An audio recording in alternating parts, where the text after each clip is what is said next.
एक बार प्यारी प्रयाग में कथा हो रही थी और उस समय हमने देखा कि भरत चरित्र हो रहा था और भरत चरित्र में ही सुना रहा था। आगे देखा तो एक व्यक्ति बैठकर बहुत रो रहा था। जैसे ही भरत चरित्र हुआ मैंने उसे अपने पास बुलाया। हमने कहा भैया इतना तो भरत चरित्र पर कोई नहीं रोया कि तुम्हारी आंखों में आंसू देखा तो मुझे लगा कि तुम भरत चरित्र तुम्हें बड़े प्रिय है। और मैंने कहा कि भैया इतना तो कोई नहीं रोया, तुम्हें भरत चरित्र से प्रेम है? बोले स्वामी जी मुझे भरत चरित्र बहुत अच्छा लगता है। हमने कहा एक बात बताओ भैया, ये प्रयाग किस लिए आई हो? स्नान करने आई थे क्या संगम में या भरत चरित्र सुनने आई थे? बोले स्वामी जी ना तो मैं स्नान करने आया ना ही मैं भरत चरित्र सुनने आया। हमने कहा पर प्रयाग में क्यों आए? क्योंकि यूपी का मामला था और यूपी का हाई कोर्ट लगता है प्रयाग, जिसका पहले नाम इलाहाबाद था। और कहने का मतलब हमने उससे कहा पर यहाँ पर आए क्यों हो? गंगा स्नान करने आए हो क्या? संगम स्नान करने आए हो? बोले नहीं। हमने कहा फिर आए किस लिए हो? बोले स्वामी जी हम दो भाई हैं। फिर बोले दो भाई हैं, मैं छोटा भाई हूँ, मेरा बड़ा भाई है, उसका चबूतरा 2 फीट बड़ा था। मैंने कहा एक बात बताओ, यहाँ भरत चरित्र सुनने आए हो गंगा में स्नान करने? बोले मैं 2 भाई हूँ, मैं छोटा भाई हूँ, मेरा एक बड़ा भाई है। बोले स्वामी जी हमारा चबूतरा 2 फीट कम था, बड़े भाई का 2 फीट बड़ा था। मैंने कहा देखो मैं छोटा भाई हूँ इसलिए मुझे बराबर का चाहिए, लेकिन मैंने उसने कहा अरे मैं बड़ा भाई हूँ इसलिए मेरा 2 फुट बड़ा है। इसलिए स्वामी जी मेरा अपने बड़े भाई से विवाद हो गया। मैंने एक दिन कुल्हाड़ी उठाई, बड़े भाई के सिर पर मार दी, बड़ा भाई मरा तो नहीं मरजात पर पहुंच गया। हमने कहा धिक्कार है तुम्हारे जीवन को।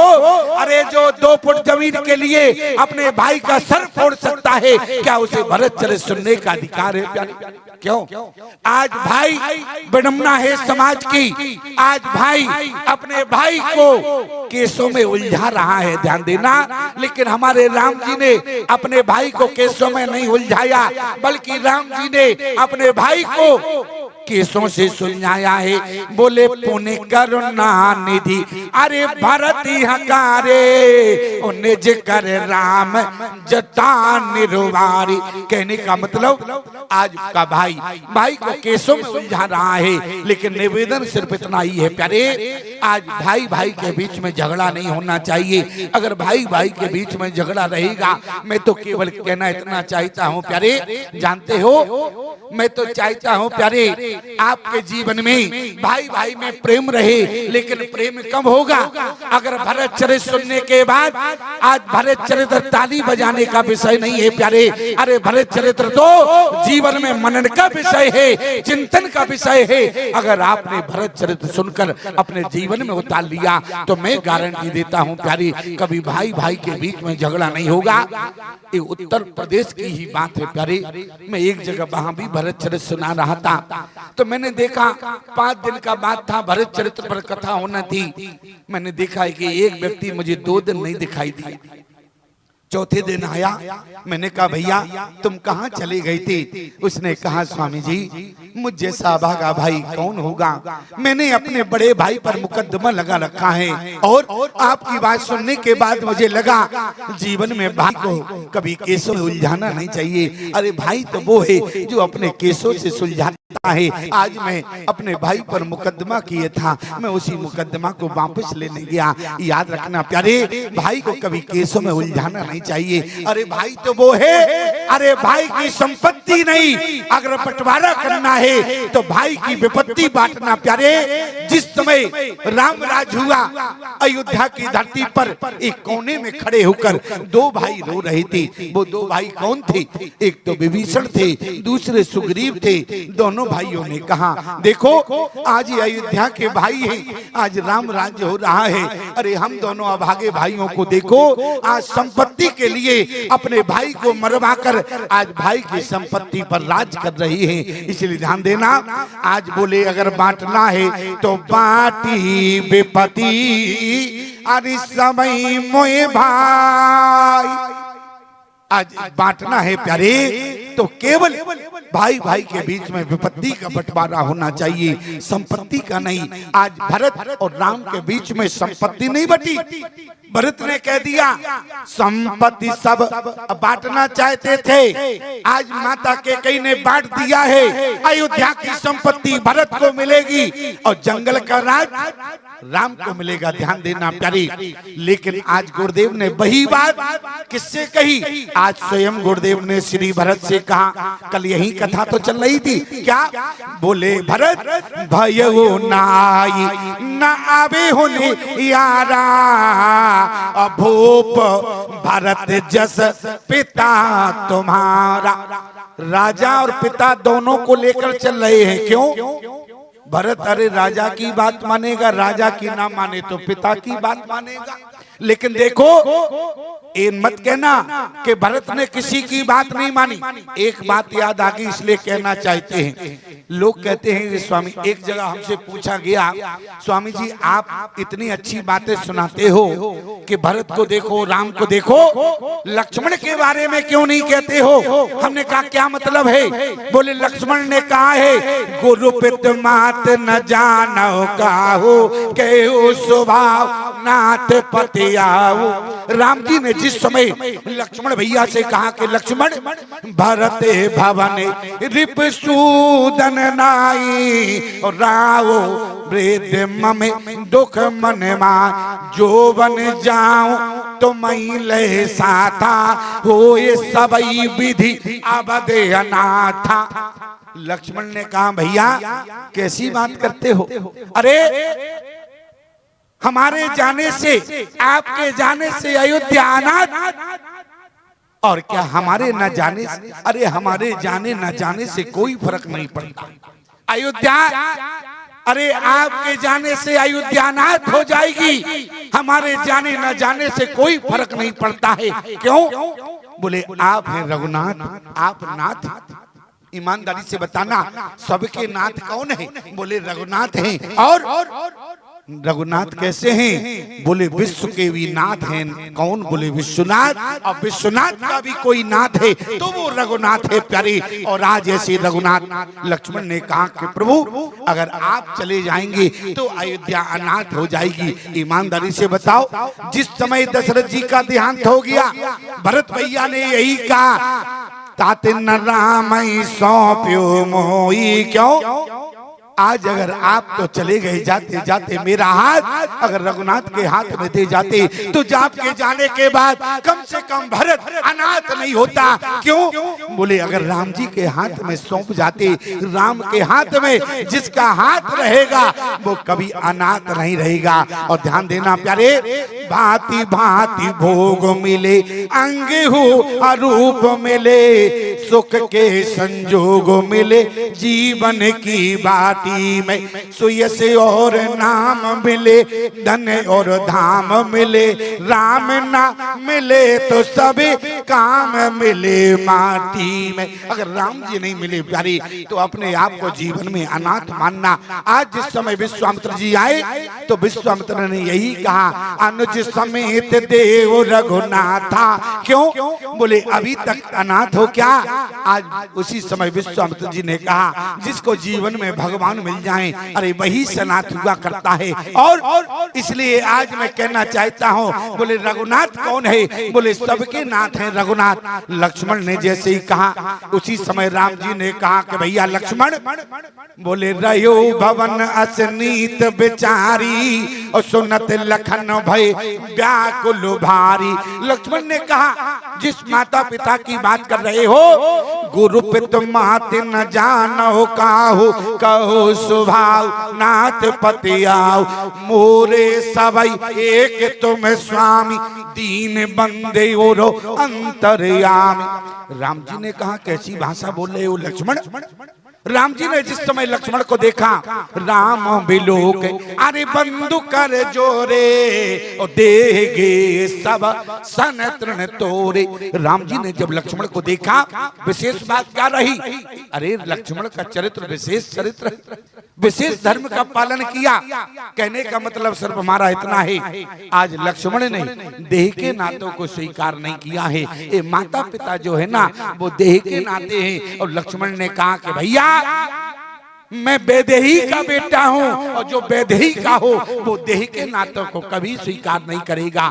इसलिए ताते तुम्हारे अरे मात वैदेही और पिता राम सब मात सनेही। अरे जो वैदेही का हो, वैदेही का मतलब क्या है, जिसका देह के प्रति कोई आकर्षण ना हो वो वैदेही, और जो वैदेही का बेटा हो वो देह के नातों को कभी स्वीकार नहीं करेगा प्यारी। इसलिए लक्ष्मण की भाषा ये मत समझना, लक्ष्मण का चरित्र विशेष चरित्र है। एक बात और कहना चाहते हैं, आप अयोध्या बाल कांड से लेकर उत्तर कांड तक पूरी रामचरितमानस पढ़ना, और आप लोग सामान्य श्रोता नहीं है, लेकिन किसी कांड में गोस्वामी तुलसीदास जी ने नहीं लिखा श्री गुरु चरण सरोज रज अरे निज मन मुकुर सुधार, लेकिन सिर्फ अयोध्या कांड में लिखा है, बाल कांड में नहीं लिखा, अरण्य कांड में नहीं लिखा, सुंदर कांड में नहीं लिखा, किष्किंधा कांड में नहीं लिखा, लंका कांड में नहीं लिखा, उत्तर कांड में नहीं लिखा। क्यों?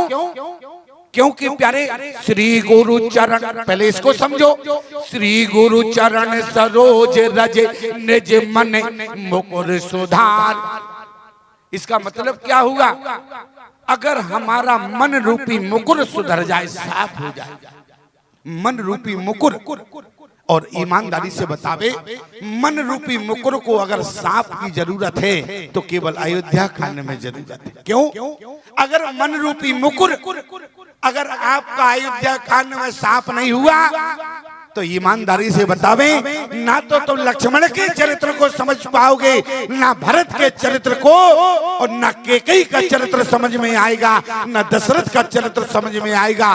किसी ना किसी को दोष देते रहोगे। अरे अगर तुम्हारा मन रूपी मुकुर साफ हो जाए तो अयोध्या कांड एकदम तुम्हें साफ दिखेगा प्यारी, उसमें किसी को दोष नहीं दोगे। अगर मन रूपी मुकुर को साफ की आवश्यकता है तो केवल अयोध्या कांड में है, और गोस्वामी तुलसीदास जी ने इसलिए अयोध्या कांड बाद में लिखा है। पहले आप देखें बाल कांड में आंखों का दोष गया है, कहां से गया है, श्री गुरु चरण, क्या लिखा है गोस्वामी तुलसीदास जी ने, श्री गुरु पद नख मन गण ज्योति सुमरत देव दृष्टि ही, आंखों का दोष। और यहाँ मन का मुकुर अगर हमारा सुधर जावे, इसलिए मन रूपी मुकुर को सुधारने की आवश्यकता है। तो केवल प्यारी मन रूपी मुकुर को सुधारने की आवश्यकता है तो केवल अयोध्या कांड में। क्यों? अगर हमारा मन रूपी मुकुर साफ नहीं होगा तो हमें दशरथ जी में काम दिखाई देगा। क्यों? अगर मन रूपी मुकुर साफ नहीं होगा तो कैकेयी में दोष दिखाई देगा, लक्ष्मण में दोष दिखाई देगा, सीता में दोष दिखाई देगा। लेकिन ध्यान देना प्यारे, इसलिए मन रूपी मुकुर को साफ होने की आवश्यकता है तो अयोध्या कांड में है। इसलिए निवेदन करना चाहता हूँ, आज बोले गुरुदेव ने क्या कहा, बोले भयो नाई नावे होने आरा भूप भरत जस पिता तुम्हारा। राजा और पिता दोनों को लेकर चल रहे, क्या कहा, भैया भरत राय राजपद तुम्हें कहो दीना, पिता बचन पुर चाहो कीना। लेकिन इसके बाद भी क्या कह रहे हैं, निर्भय बचन प्रिय अरे नहीं प्रिय प्राणा, करहो तात प्रभु पितु बचन प्रमाणा। राजा और पिता दोनों की बात अगर उदाहरण भी दिए तो राजा और पिता दोनों के उदाहरण दिए। आप कहे प्रमाण, परशुराम पितु आज्ञा राखी मारी मात। तो इस उदाहरण को भरत जी ने क्या कहा, बोले गुरुदेव ये जो आप परशुराम का उदाहरण दे रहे हो, आपको पता है परशुराम कौन है? बोले परशुराम भगवान है, और भगवान ने जो किया है वो इंसान को नहीं करना चाहिए। क्यों? जैसे लोग यही कहते हैं कि भगवान कन्हैया ने जो किया है और अगर हम करें तो ईमानदारी से बतावें, इसलिए ध्यान देना वो लीला पुरुषोत्तम है, ये चरित्र मर्यादा पुरुषोत्तम है। इसलिए राम जी के चरित्र को जीवन में उतारना, राम और कृष्ण चरित्र का जीवन में दर्शन करना। मैं तो केवल इतना कहना चाहता हूँ, आज भरत ने कहा बोले परशुराम भगवान है और वो भी साधारण भगवान नहीं है, राम के भगवान है। क्यों? राम जिसके आगे हाथ जोड़ ले प्यारे, वो राम का भी भगवान है। नाथ संबोधन अरे भंजन हारा हुई है क्यों एक दास तुम्हारा। आज राम जी ने परशुराम के आगे हाथ जोड़ा, अपने आप को दास माना। इसका मतलब राम के भी भगवान है परशुराम। और आज बोले भरत ने कहा बोले गुरुदेव जो परशुराम भगवान है, जो भगवान ने किया है वो मुझे नहीं करना चाहिए। इसलिए अब गुरुदेव ने क्या कहा, तनयाति है जो वन दयो राजा और पिता। बोले तनयाति कौन है? बोले राजा है और पिता। तनयाति ये जो वन दयो पितुआज्ञा अग अजस न भयो। लेकिन इसके बाद भी भैया भरत नहीं बोले। और जब भरत जी नहीं बोले तो गुरुदेव ने कहा करो राज परिहारो गलानी। भरत अगर तुम राज्य ले लोगे तो तुम्हें गलानी हो रही है, लेकिन भरत हमारी बात को ध्यान से सुनो। करो राज्य परिहारो गलानी मानो मोरो वचन हित जानी। और जैसे ही कहा हमारी बात को स्वीकार करो, और जैसे मंत्रिमंडल ने सुना तो मंत्रिमंडल भी बोल खड़ा कि जो गुरु आयो सो अवश्य। और जब मैया कौशल्या ने देखा, जब मंत्रियों की बात न मानी, एक बात बतावे गुरुदेव की भाषा में और मंत्रिमंडल की भाषा में अंतर है, क्योंकि जितने मंत्री हैं ना वो राजनीति से संबंधित है, इसलिए बात की तो राजनीति को रखा, राजनीति को रखा। और गुरुदेव जो हुआ करते हैं वो राजनीति नहीं, गुरुदेव के जो वचन है वो धर्म नीतिमय है। और मंत्रियों ने जो कहा वो राजनीतिमय कहा। आप कहें प्रमाण? बोले राजनीतिमय। बोले मंत्रियों ने क्या कहा कि जो गुरुवायुष कहो सचिव कर जोर और रघुपति आए होते जस तस तब करब बहु। भरत तुम राज्य को ले लो, और राम जी जब आएंगे 14 वर्ष बाद तब देखेंगे, अगर तुम्हारा ही राज्यकाल ठीक रहा तो राम को पुनः वापस कर देंगे, राज्य के अधिकारी तुम ही रहोगे। लेकिन गुरुदेव ने ये नहीं कहा। गुरुजी ने क्या कहा?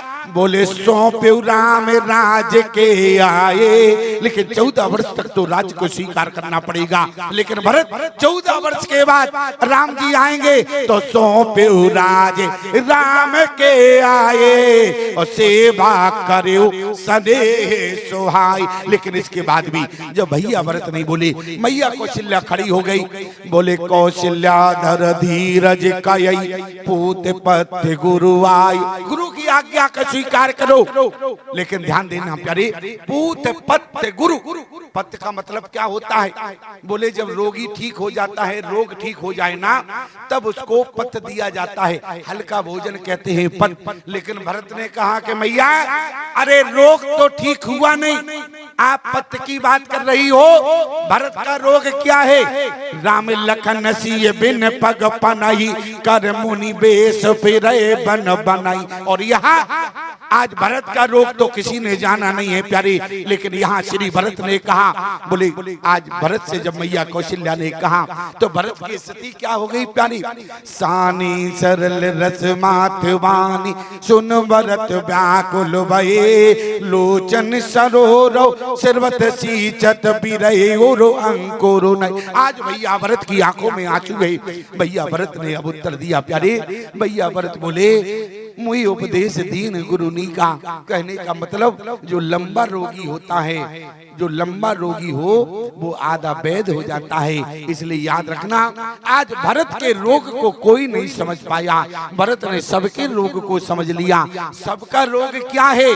बोले सबका रोग क्या है? बोले सबके ओरो अवलास अरे काई मनाए महे ओ आप अचत जो राज पदे और रामाई देहो नरे। लेकिन जिस समय प्यारे भरत भैया ने कहा कि मोहि उपदेश दीन गुरु नीका, इसका मतलब क्या है?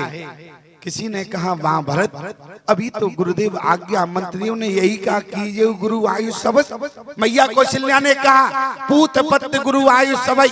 लेकिन भरत ने कहा कि मैया मोहि उपदेश दीन गुरु नीका, प्रजा सचिव सम्मत सबही का। बोले गुरु ने आज्ञा मुझे दी ही नहीं।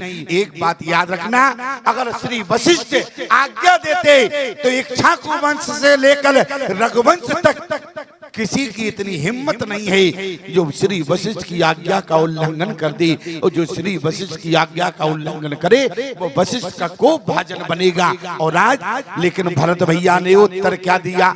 बोले मोहे उपदेश दीन गुरु नीका। आप कहेंगे गुरुदेव, गुरुदेव ने तो आज्ञा दी है, प्रमाण क्या है? करो राज परिहारो गलानी मानव मोर वचन। यहाँ तक तो आज्ञा है, लेकिन केवल एक शब्द लग गया तो आज्ञा नहीं है, बल्कि क्या हो गया? मानव मोर वचन हित। आज्ञा में हित नहीं होता है। क्यों? आज्ञा माने आज्ञा, आज्ञा में हेतु नहीं होता है। इसलिए भरत ने कहा मोहे उपदेश दीन गुरु नीका, प्रजा सचिव सम्मत सबही का। इसलिए आज भरत ने कहा गुरुदेव आपने अगर आज्ञा दी होती तो माता पिता पे गुरु की बानी नहीं विचार करे शुभ जान। अरे प्यारे, माता पिता की आज्ञा का पालन करना बेटे का धर्म होता है। और जो बेटा माता पिता की आज्ञा का पालन करता है, गोस्वामी तुलसीदास जी ने क्या लिखा है? बोले सुनो जननी सोई, अरे सुत बड़े भागी। कौन? सुन जननी सोई सुत बड़े भागी, जो पितु मात वचन अनुराग। जो अपने माता पिता की आज्ञा का अनुरागी होता है, जिसे अपने माता पिता की आज्ञा का पालन करने का सौभाग्य मिले, वो अपने आप को बड़े भागी मानना। जिसे माता पिता की सेवा करने का अवसर मिले प्यारे, वो अपने आप को बड़े भागी मानना।